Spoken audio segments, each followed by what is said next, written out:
With both sides making almost wholesale changes from their meeting earlier in the week, there was a more competitive edge early on at Anfield. Darwin Núñez led the line after dropping to the bench for the cup, and almost opened the scoring early after showing fantastic strength and movement to win the ball and craft a chance for himself, only stopped by Verbruggen's strong save. It was Brighton who broke the deadlock soon after, with Kadioglu powering in off the post after the ball broke to him just inside the penalty area. There was a lot lacking about Liverpool's display, not uncommon, for whatever reason, in a 3 p.m. kickoff, with a lack of creativity showing as Brighton held firm with a solid setup.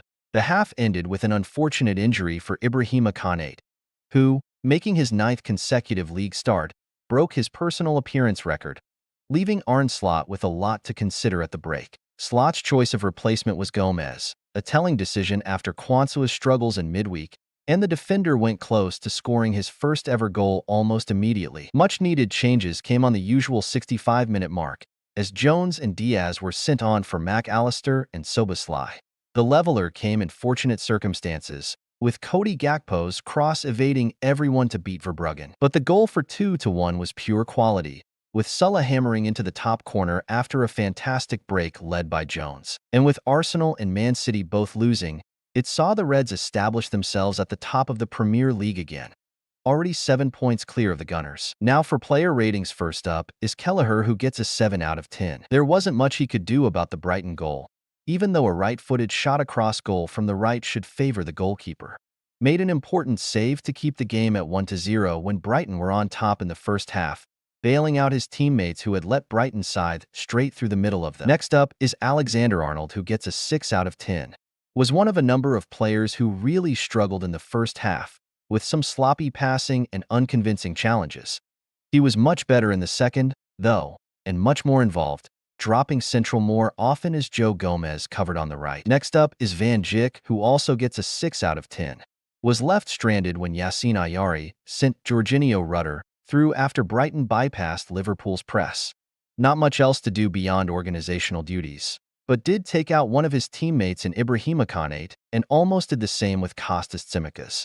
Next up is Konate, who gets a 7 out of 10. Thwarted Mitoma on a couple of occasions early on and was the only Liverpool defender who looked convincing in the challenge.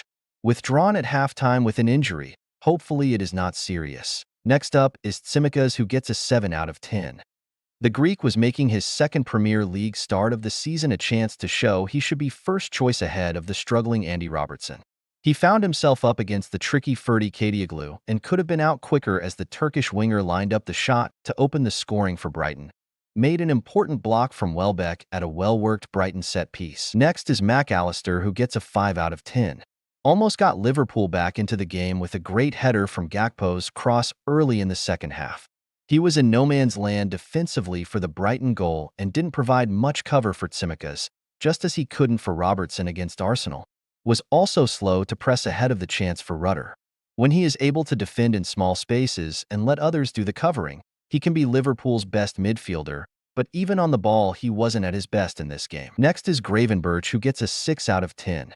Suffered similarly to Mac Allister defensively, in what was probably his worst game of the season in this regard. Often second to 50 balls, and offered no control in possession. Though, he did improve later on with the rest of the team. Next is Szoboszlai, who gets a 7 out of 10. Showed great work rate and covered as well as he could when the midfielders behind him were failing in their defensive duties. Still not as effective as might be expected in attack, but did play a part in the first big chance for Salah in the second half, winning the header in the build-up. Next is Mo Salah, who gets a 8 out of 10. Emphatically scored the winning goal, taking the ball from Jones before getting a yard on his marker and firing into the far corner. Prior to that, chances had been few and far between on his wing, but when presented with one at the beginning of the second half, he failed to chip the ball over the onrushing Verbruggen. Next up is Núñez, who gets a 7.5 out of 10. A brilliant turn on the halfway line to create a chance for himself. Left opposition players in his wake before forcing a save from Verbruggen. Played a clever flick to Salah to set up a great chance just before the hour mark. Caused enough of a distraction in the box among the defenders and in front of the goalkeeper to see Gakpo's cross find the far post. Next is Gakpo, who gets a 7 out of 10. Looked like he might have repeated his midweek trick of cutting inside from the left and firing a shot inside the far post, but sent the effort just wide on this occasion. The next chance he got in this area, he crossed instead, and the ball evaded everyone before settling inside that far post to level the scores for his first league goal of the season. Now on to the subs. First up is Gomez, who gets an 8 out of 10. Had a great chance to score just minutes after coming on, getting a free leader from a Tsimikas set piece, but firing it straight at Verbruggen. It should have been his first Liverpool goal. Had another header from a corner save later on, and made some excellent defensive contributions in the 45 minutes he was on the pitch. If Konate is out for any upcoming games, Gomez looks like a more than capable replacement. Next is Jones, who gets an 8 out of 10. Offered the kind of energy lacking in the first half on both sides of the ball, and it was his run and pass that led to the goal for Salah. Next is Diaz, who gets a 7 out of 10. Came on as a second striker near Nunez, which meant Brighton had a new threat to worry about. Moved to the left once Liverpool had the lead and remained a threat. Next is Endo, who gets a 7 out of 10. Not much chance to affect the game, but still managed to make 3 tackles in his short time on the pitch. It was a sign that Slot trusts the defensive midfielder to help see out games in important moments. Given results elsewhere, this was a very important moment. Last is Arne Slot, who gets a 7 out of 10. The first 45 minutes was probably the worst half he's seen as Liverpool manager, and his team selection was partly responsible for that. As soon as he made the changes in the second half, particularly the introduction of Jones in the deep midfield role, it was a different game. With Arsenal and Man City both slipping up, it felt like a vital 45 minutes for Liverpool in this title race, and Slot was able to make the required changes, even if the start was poor.